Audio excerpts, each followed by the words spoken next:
Thank you for joining me. I'm Alex, and I want to talk about PayPal today. Finally, a company that pretty much everyone knows. And what they do is online payment processing. They used to almost exclusively work with eBay, and eBay used to almost exclusively work with PayPal. There were competitors for a long time. It's just that no one really heard of them. At one point, PayPal got bought out, and they stopped processing payments for online gambling sites, and obviously there's competition that immediately stepped in, like NetTeller, for example. And so there were competitors, but they were kind of obscure, and most people hadn't heard of them. So right now there's competition in Zelly and Cash App, and even Facebook has a competitor, and then PayPal has their own competitor to PayPal, which is kind of weird, you know. So current price is $201, which gives them a market cap of $238 billion, which is pretty significant considering that's like Walmart territory over there. It's just way out there in my opinion. Dividend is 0. I wouldn't expect that to I wouldn't expect there to be a dividend anytime soon.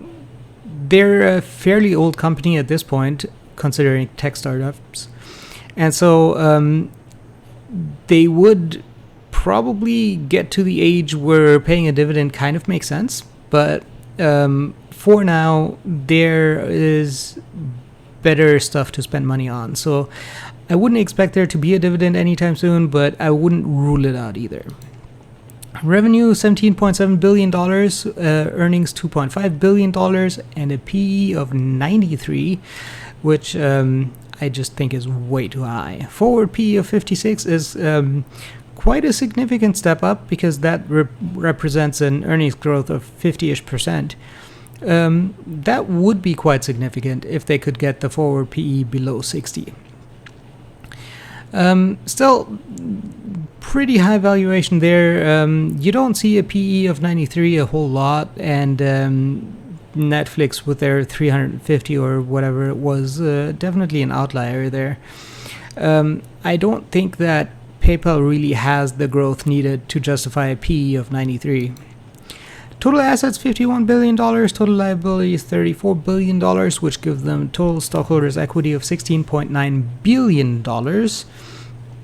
And the balance sheet is actually pretty nice. I kind of like the balance sheet. So overall, obviously for a dividend investor, there's nothing here.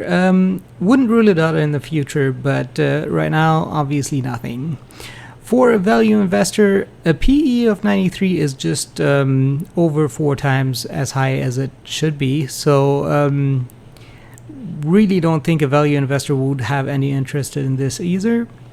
For a growth investor, it gets more interesting, but a revenue growth of 20-ish% is not that significant.